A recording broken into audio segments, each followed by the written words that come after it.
Who should have the power to appoint and transfer the judges of our country? I'm Barkha Dutt and you're with the Mojo Story. The Law Minister, Kiren Rijiju, has triggered a controversy and a debate with fresh comments being made about who should appoint and transfer judges. Addressing the Panchjanya event, Mr. Rijiju said, "This is a power that in fact should and must belong to the executive, to the government." He in fact argued that there was no constitutional provision for the Collegium or the top judges who presently appoint all the judges of India. On this program, we'll be debating whether indeed Mr. Rijiju's comments have some logic, whether they need to be paid attention to. Is the collegium system opaque? Does it need reform? Let's also remind our audience today that a few years ago, the BJP and the Congress that rarely agree on anything agreed on one thing, the NJAC legislation, when they co-opted for the executive a say in the appointment of judges. The Supreme Court struck that legislation down as unconstitutional. More recently, of course, there has been discord within the Collegium itself, with the Supreme Court making an unprecedented public statement about the fact that two of the judges, including one who's going to be the next Chief Justice, Justice Chandrachud, disagreed with the present Chief Justice's suggestion that letters should be circulated to decide on the new judges. So, a lot to unpack here. Let's introduce our guest on the program today. Joining us is lawyer and Congress supporter Sanjukta. It's good to see you, ma'am. Also joining us is Justice Dhingra. Justice Dhingra, I request you to lower your device. We suddenly can't see you at all. There you are. Justice Dhingra, of course, has been a judge who occupied and grabbed the headlines for very long. I remember being a young court reporter and covering many of his judgments. So it's good to see you there, sir. Also joining us is senior advocate Sanjay Hegde. Good to see you as always, Sanjay. And also joining us is a BJP member and senior lawyer, Pramila Nesargi. It's good to see you, ma'am. Namaskar. All right, before we get started, let's play out for you exactly what the law minister said that has triggered such a ferocious debate. Listen in. तो आज जो high court के collegium से law minister के पास आते हैं, law minister प्रक्रिया करते हैं, उसमें भी कई लोग आपत्ति देते हैं कि अरे लॉ मिनिस्टर इतना डिले करते हैं, लॉ मिनिस्टर का वहां में जजेस का नाम पेंडिंग है। हम तो ड्यू डिलिजेंस करते हैं, प्रक्रिया करते हैं, लेकिन पहले तो संविधान के उस स्पिरिट को देखा जाएगा तो ये तो सिर्फ सरकार का ही काम है। जो मूल रूप से जो जजों का काम है वो लोगों को न्याय देना। आज के समय में जो मैं देखता हूं और देश का कानून मंत्री होने के नाते मैं जो फील करता हूं कि आधा समय जजों का दिमाग और समय अगले जज किसको बनाना है उस पर ज्यादा खर्च हो रहे हैं, ना कि अपने पूरे समय न्याय देने में। अगर जज ही अगले जज को अपॉइंटमेंट करता है तो क्योंकि वो एक एग्जीक्यूटिव एडमिनिस्ट्रेटिव प्रोसेस में आ गए तो फिर वो क्रिटिसिज्म से दूर नहीं रह सकता है। So lots of strong statements there. Let me start with you, Justice Dhingra, if I can. The comment being made there that judges spend half their time actually thinking of who should be the next judge instead of choosing and taking a decision on justice. What would you actually say to that, Justice Dhingra? Let me unmute you, sir. Just 1 minute. I have seen ahead, the sir. judges. Yeah. I have seen the working of Collegium as well as how the judges behave. You see, when the judges are in senior position, they start taking rounds of Supreme Court judges. Most of the evenings are at their houses and they do not want to be ignored.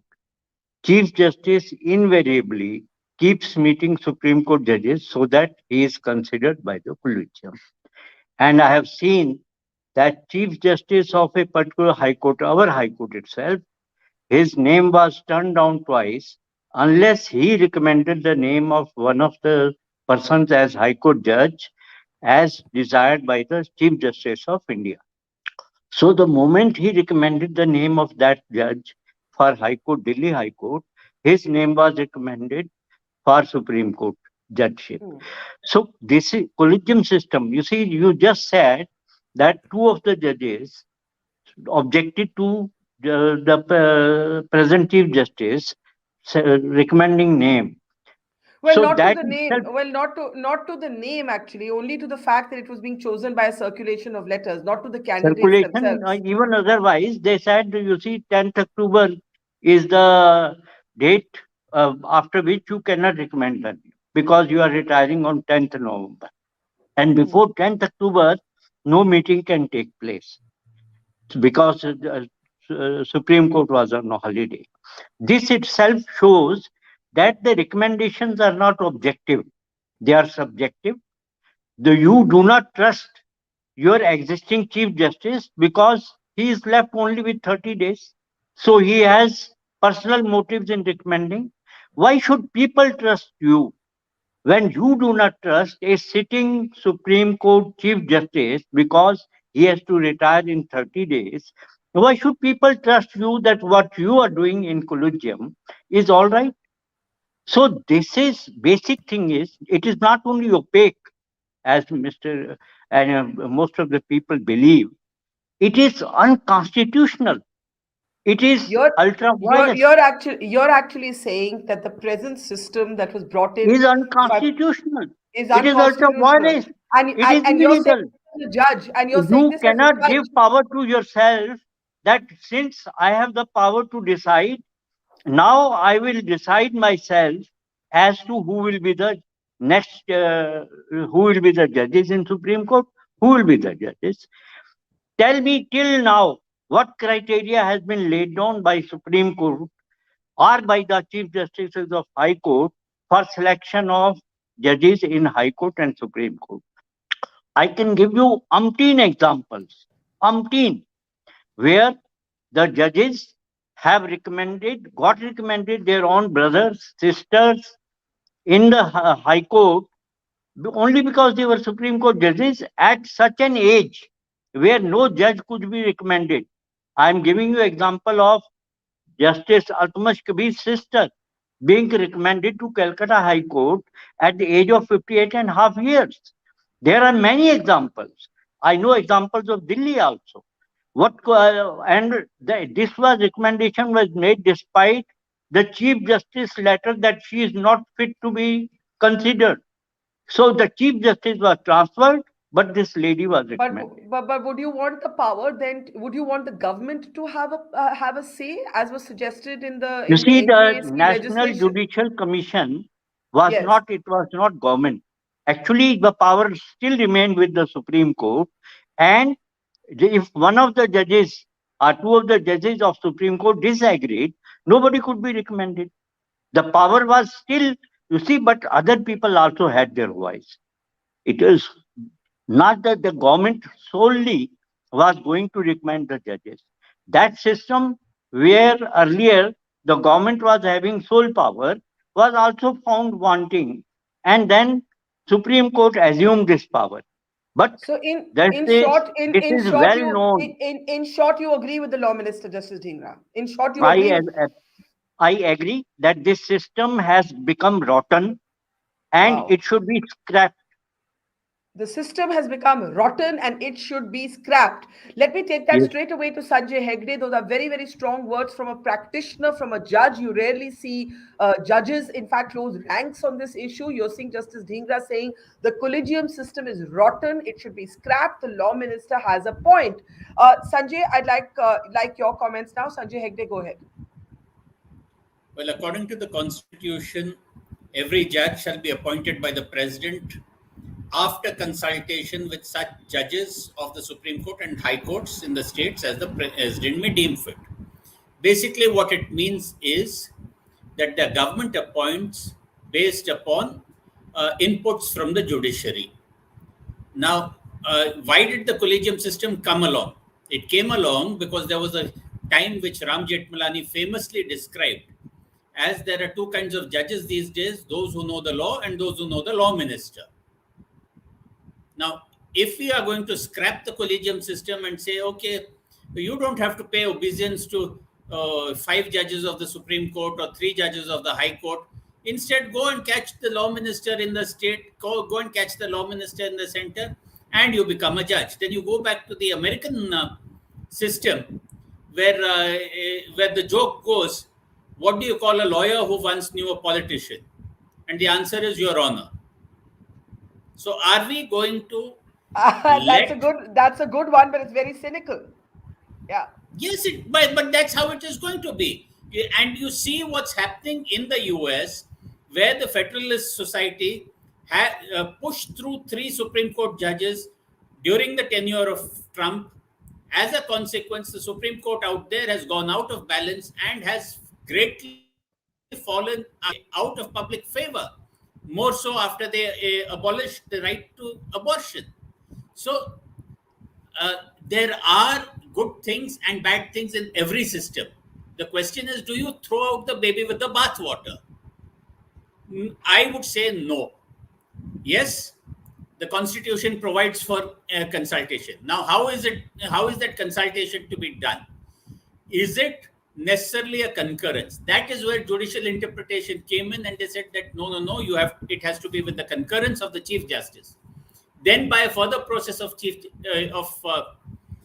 interpretation, they said, when we say the Chief Justice, we do not mean the Chief Justice alone.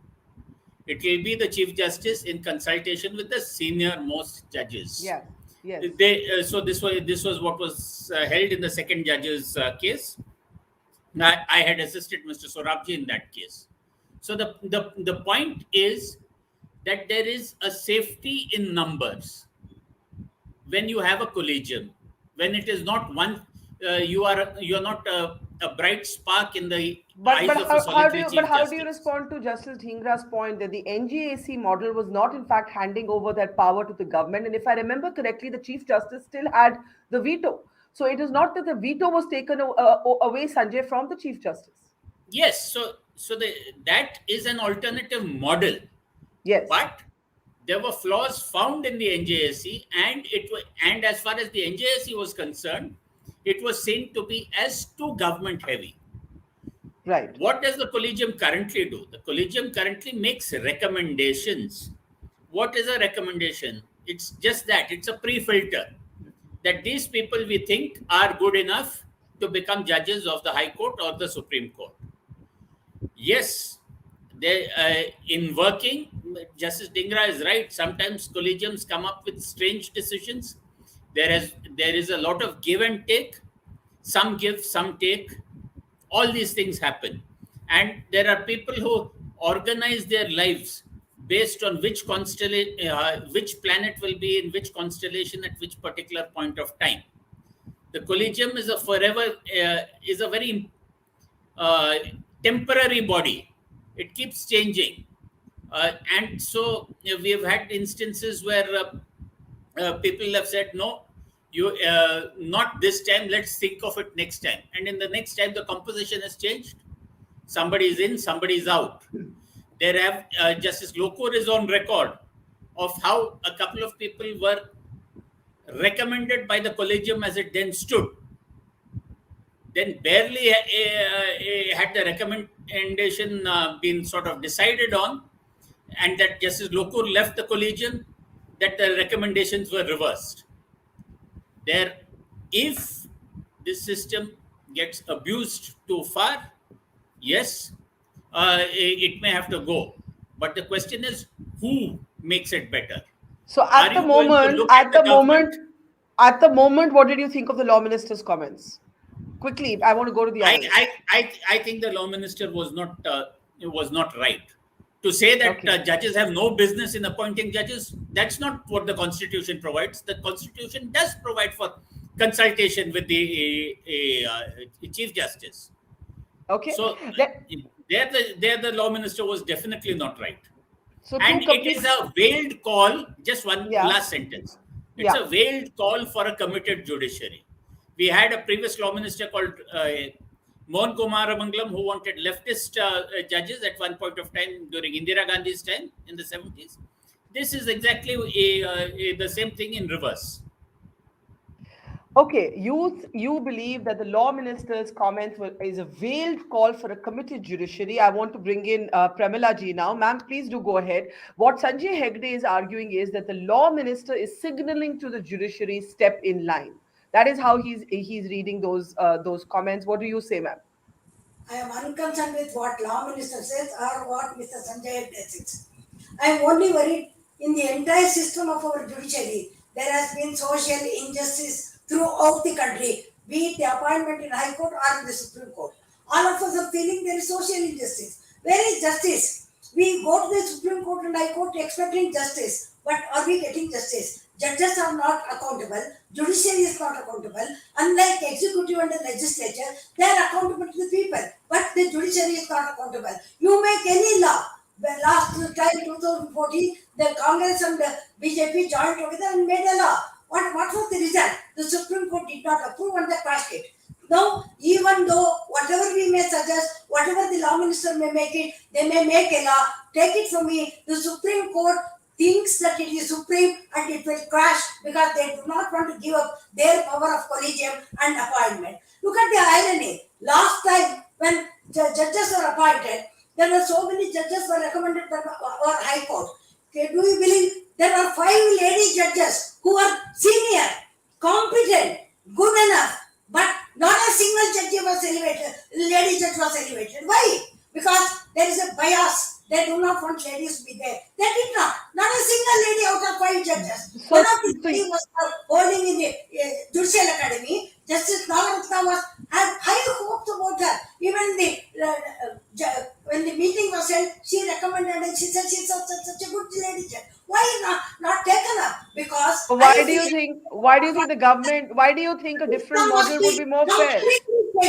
That the social justice must be done not only to ladies but all classes of the society, whether they are in the northeast can I ask you a question, ma'am? Can I ask you a question? What do you believe would be a better model? You said the Supreme Court judges are not accountable. What's the better model? I will tell you. Better model would be, I do not want to give this power to the politicians. We do not know which party comes when. They will have their own way. So neither the politicians nor the executive or the judges must have the power. There must be a separate law made for the purpose of the appointment of the judges, be in the High Court or in the Supreme Court, irrespective of fact, their competence must be judged by that body, and that body alone must appoint, and they alone must have the power to transfer. Unless this is done, we will not think there is any justice for anyone in this country. Okay, what is the social justice? Okay, 1 minute. You made 2 very important points. You've said the judges have no accountability, but you agree that this power cannot be given to the politicians, but it cannot be kept by the judges for themselves, which is presently how it functions. Sanjukta, if I bring you in, you're a lawyer, you're also a Congress supporter. In 2015, the Congress and the BJP were on the same page on one thing, a unanimous thumbs up to change the collegium system. The Supreme Court didn't accept it. How do you see Mr. Rijiju's comments?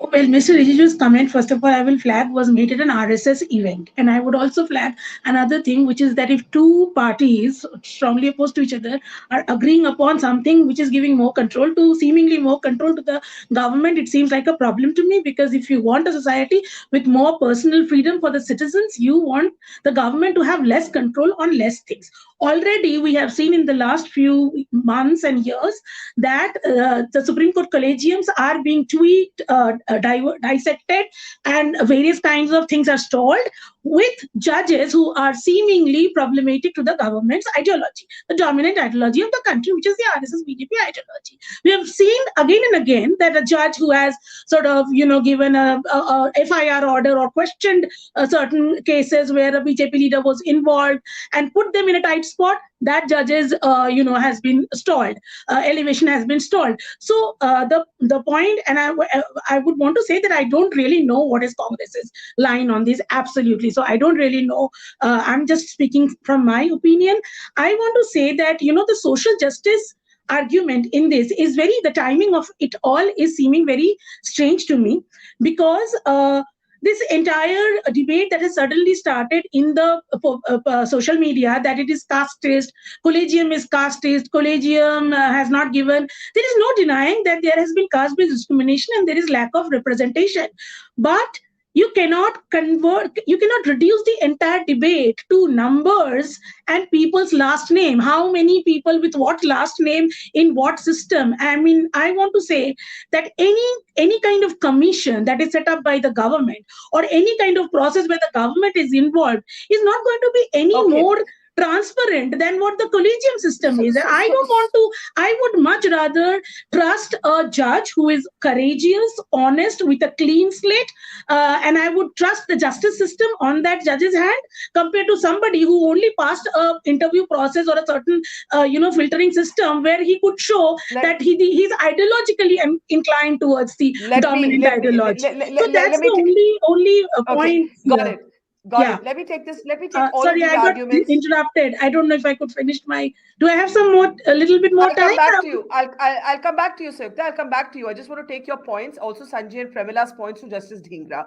Justice Dhingra, you opened by saying that the collegium system is rotten, but now you've heard some of the counter views. The collegium system may be opaque, it may need reform, but to get politicians involved is not the answer.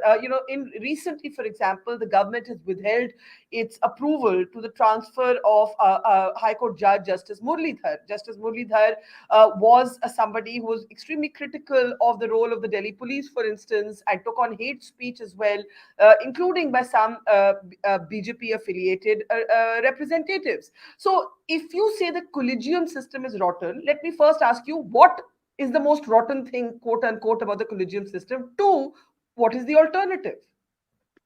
See, from the why the earlier system, when was debated in the court in judge's case, condemned. Why it was condemned? It was condemned because it was not functioning properly.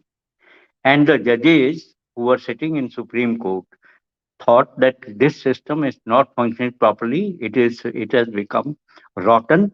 We should change it.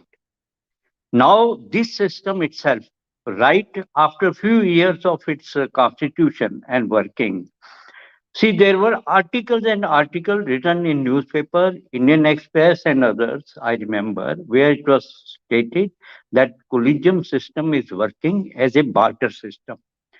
And the judges you showed, Justice Shah, why he was not elevated? Because of this barter system. There was Justice Kapadia who opposed his appointment to Supreme Court tooth and nail, and he did not allow Justice Shah to become Supreme Court judge, howsoever meritorious he may be. What is the criteria? Has the Supreme Court laid down any criteria of choosing judges for High Court and for Supreme Court? See, they blow away any law, any rule made by themselves for choosing judges, blow away when it comes to their own relatives, their own friends, and this. There may be cases where judges, you see, it was case with me itself that I was twice, thrice ignored because I was too harsh on the see people connected with the government. I had sent ministers inside jail, so the law minister had taken vow that I will not allow Justice Dhingra to become High Court judge. I said, well, good. I am very good. I can serve people as a district judge, but I will not tolerate that you make my juniors also as a Supreme Court judge. That day I will revolt. So it is not that when you are a judge, you are a judge. Even a magistrate does equal and good service to the people when he is dispensing justice unbiased, unfearful, without fear, without favor. So where you are working as a High Court judge or as a Supreme Court judge, that is not being discussed. Who is, you see, what is being discussed is what is the criteria on which you are choosing? I think I Tell us, think I I think those are fair tell us the questions that criteria. What is the criteria? If you lay San, down age criteria, you do not follow it. You lay down merit criteria, you do not follow it. I give you example of Justice Cyril Joseph. When he left Delhi High Court, he left 150 cases undecided, although heard. When he was made Chief Justice in Andhra High Court, there or Karnataka High Court, he there passed comments on lady advocates while arguments. And he had hardly record of deciding cases. He was elevated to Supreme Court, and in Supreme Court also you can count the judgments passed by him. So what criteria you have? You are a collegium, you are cream of this country. You are saying we are the topmost cream of the country. Please tell to the people that this is our criteria of choosing judges. Let You me get don't lay down Sanjay. anything. Yeah, Sanjay, please react to this. I had forgotten about Justice Shah. I'm glad Justice Dhingra reminded me of it. It was a important example. Justice Murlidhar has been in the headlines. He gives another example of cases that have been heard but left undecided. And that lack of transparency is a genuine critique of the collegium. It doesn't matter what your politics are. Well, that certainly, because you see, ultimately, a lot of these things go on gut feel. We as a profession are constantly under peer review. What judges do is reviewed by judges and the bar. How good a lawyer you are, what arguments you take, there is a constant process of peer review. Now, of these, who should be judges, who should not be judges, that also there are so many events which affect appointments and non-appointments. You spoke of Justice Murlidhar. Yes, the appointment went through the entire process to the High Court. But actually, Justice Murlidhar and I share a common senior, the late Mr. G. Ramaswamy.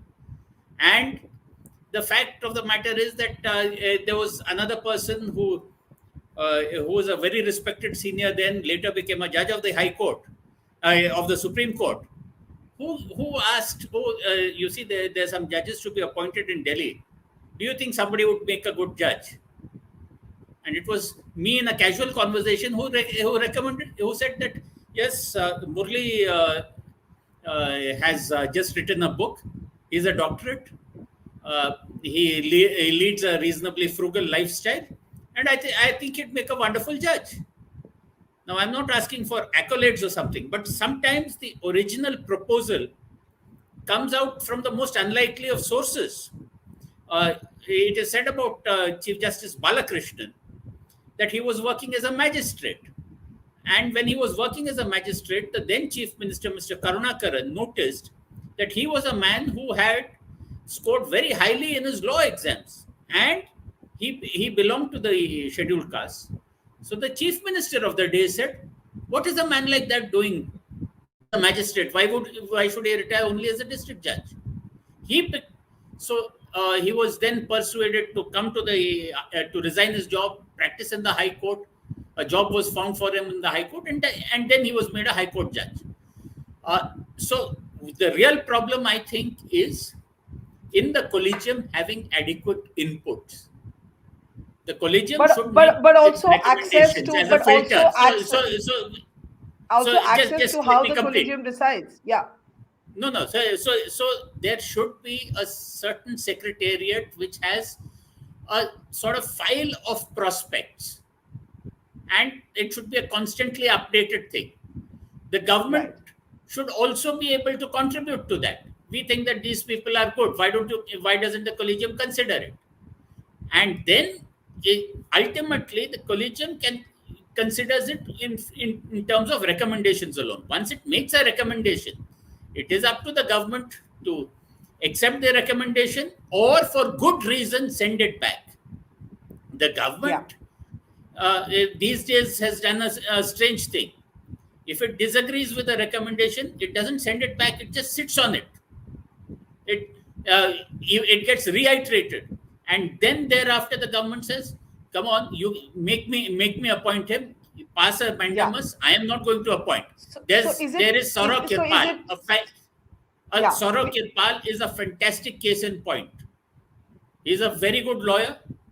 He has been recommended twice by the collegium, but the government is sitting on its hands and doing nothing. It's making it very clear that though we can appoint only after a recommendation, but what we do with your recommendation is entirely our job. So it has a pocket veto. Yeah. I think that's a very very interesting point being made by Sanjay Hegde. That the fact is, if the center sends back a name once, the court, the judge, the collegium can send it back again, and the collegium's decision is final. But what if the government just sits on the file, as it has with Saurabh Kirpal, who could well be India's first openly gay judge, but the government has just sat on that appointment. Let me bring in Sanjukta and Pramila before we take last comments. Sanjukta, go ahead. You wanted to complete your point earlier. Go ahead. Yeah, so you asked whether I agree with Kiren Rijiju. One of the things he said is that people don't have trust in the collegium system. I want to ask, how does he know? He's just projecting RSS's ideology on people, because this government does not actually engage with people. Once they win the election, then the last 5 years they do whatever they want to do, and there is absolutely no mechanism to actually listen to people. So people, whether they trust the collegium system or not, that's a very strange projection of the RSS ideology on the, or RSS mindset, or his own mindset on the people. That's one thing I want to say. Second thing is that how transparent are the other constitutional bodies like the Election Commission, the Information Commission, the CBI, ED, IT? How are the chief of these bodies elected? We know how we constantly feel as citizens that these bodies are weakened and partisans because of ideological influences. And when I say ideological influences, I am not implying that somebody is somebody is getting corrupt out and out. Somebody is getting some, benefit from something. That's not what I'm saying. When you can ideologically influence someone, then you don't have to do anything. The decisions, actions will fall into your lap because you've let a particular ideological cult to influence the mind. And that's a problem. And what we are seeing is that already this government's ideology has seeped into various institutions, which we feel that the institutions are weakened. And now we were thinking that now the same thing should happen to judiciary also. So, okay, yeah. Let me take it to Pramila ji. Pramila, you said, Pramila ma'am, you said, not politicians, but not judges. The NJAC model had a bit of both and some eminent citizens. Do you believe that model was something you agreed with? No, I don't agree with that. What I want to say is, when you are thinking of a judiciary and the appointments of the judiciary, whether the higher judiciary or the lower judiciary, I just want you to examine. See, the entire country we have lawyers. Even in a mafusal area, in a remote village, an advocate is practicing. Just because he's not practicing in a city in a high court, his name is not recommended. He's not even seen. Now in the new technology era, anybody can practice from any corner of the country. So that means that, judges must have an idea who is practicing, who is a good, whether he is practicing in an official area or in a city or in a high court or in a Supreme Court. They see only the Supreme Court lawyers. They see only the high court lawyers. That is not expected of a justice. Judicial system must be such that everyone in this country must have an opportunity to be selected. If they are good, merit, of course, I don't say merit should be ignored. They must have an opportunity. There should not be any regional imbalance. There should not be any imbalance among the sex, and there should not be imbalance among the lower communities and the backward communities and the unrepresented communities, who are so thousands of them in this country. Those people, when they see the portals of the Supreme Court and High Court, should they not have an opportunity? The Supreme Court, whether call it Collegium, call it anyone. That's why I said there must be a mechanism to identify who is who and who is what throughout the country. Basically, that is what I think. Then the justice should be done.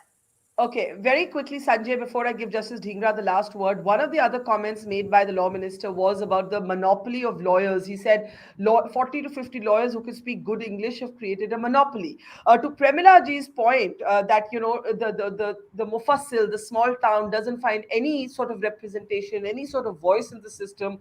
Technology, 2 years of the pandemic, court hearings online has changed all that, should change all that. Your last thoughts, and what did you think? I don't know if you think of yourself as one of those 40, 50 lawyers who created a monopoly, but yeah, your comments. Well, throughout the court system, there have been 40, 50 lawyers or whatever that everybody in the industry runs behind. I am not making any claims for myself. We've heard of how Mr. Jinnah, Sir Tegh Bahadur Sapru, all those people were the giant, Bula by Desai were the giants of their times. And then they influenced politics. So that's a different argument altogether. The question is, what kind of judges do we want? What kind of, what should be the process of their selection? There's nothing which should prevent a government from saying that, look, we think that there should be more Sikhs among the in the judges, or that we have too many judge Sikhs, we must have Majhabi Sikhs. I'm just taking the Sikhs only as an example. Now, we think that these lawyers who have had this record, they deserve consideration. And that kind of recommendation should not weigh with the collegium, should not be taken negatively. The collegium must take on inputs from everybody. The input should be from everybody. The output, the final output of a recommendation should be from the collegium. I would not trust temporary law ministers, even of permanent governments. Okay, I don't know what you mean by temporary law minister. Are you suggesting Mr. Rijiju is not here to stay, or is your reference to somebody else, Sanjay, before I give Justice Dhingra the last word? No. We've had people who thought they were law ministers for a long time. I think your reference is to Ravi Shankar Prasad. I think your reference, of course, is here to Ravi Shankar Prasad. Well, I'm doing the guessing game here. Justice Dhingra, last word to you. You have been I would just go ahead. correct my learned friend. He said that Justice Balakrishnan was a magistrate. He was not magistrate. He was assistant session judge when he was made to resign, and not because Chief Minister found him very meritorious. I do not know how Chief Minister can find a working assistant session judge as meritorious. He was having links in politics, and he was, after assistant session judge, he was made High Court judge within 2-3 years. It was not his was not a sole case in Delhi also. Son-in-law of Justice Mr. Fotedar was working as a magistrate. He was made to resign, and later on he was elevated to High Court. So that is for collegium, that how this collegium works, and it is not say unknown to anybody that merits of people are not considered. See, when I was in the college, see, we just asked our lecturer that how judges are selected. He told us that it is not how much law or quantum of law you know, who are your in-laws and who are your relatives. But that then is how Justice you are Dhingra, selected. if the politicians of the day get more power, that will I'm happen not even talking more. of present system, a present collegium system. I'm talking of even at the time when the collegium system was not there. I was in college in 75. So I am not saying that this system has done, but what the earlier system was doing, this system is not doing much better. As far as temporariness of law minister is concerned, Supreme Court judges are much more temporary. They come to, you see, Supreme Court maximum for 5 years or 6 years, not more than that. They are, and their temporariness is there, more there than the politicians' temporariness. Okay. So what I am saying is, this system, how it has changed, why it is not reforming itself. It is suffering from inertia. People don't have trust in the entire judicial system. I'm not talking of collegium system. With only the cases of few chosen rich people and powerful people being heard day in, day night in Supreme Court, and 4.5 crore cases pending in courts, 70,000 cases pending in Supreme Court. How much time Supreme Court gives to these cases? So it is not that people are disgruntled with the judicial, this collegium system. Actually, people have no faith left in this system also. You may argue that day in, day night, people approach court. It is ineffective. There is no alternative to that. Otherwise, you see, people in India, who, if they take law into their own hands, naturally the consequences will be much worse. So let us not only condemn the present judicial system, the collegium system, but the whole judicial system is so rotten that a poor man, if he wants to get his salary for 5 months back, since he has not been paid, it will take 5 years. I And think that is the the real cost wake will up be call. much Yeah. more than this. So I think, why sir, the Supreme yeah. Court is not spending time on thinking these things? Why our I think Chief that is Justice the and real, High Court are yeah. not spending time on thinking I, these things? I must thank you in the end for bringing home that fact of the lopsidedness in access to the legal system, which I think is something we can all agree on needs to be a priority. But we have to leave it there. One thing is for sure. Unless the collegium self-reforms and introduces transparency, we have seen certain interesting developments take place. For example, live streams of constitutional benches. But until there is greater transparency, there will continue to be skepticism about how decisions are taken and whether it is because someone somewhere appointed a certain judge. We leave it there. We lost Justice Dhingra there. I was just going to say thank you. Thank you, Justice Dhingra, Sanjay, Hegde, also to Sanjukta and to Pramila Nesargi. Thank you so much, and to our audience. See you tomorrow. It's great to see you here. Thank you for watching our work. If you haven't subscribed yet, don't forget to click the bell icon and subscribe to Mojo Story and support independent, robust journalism.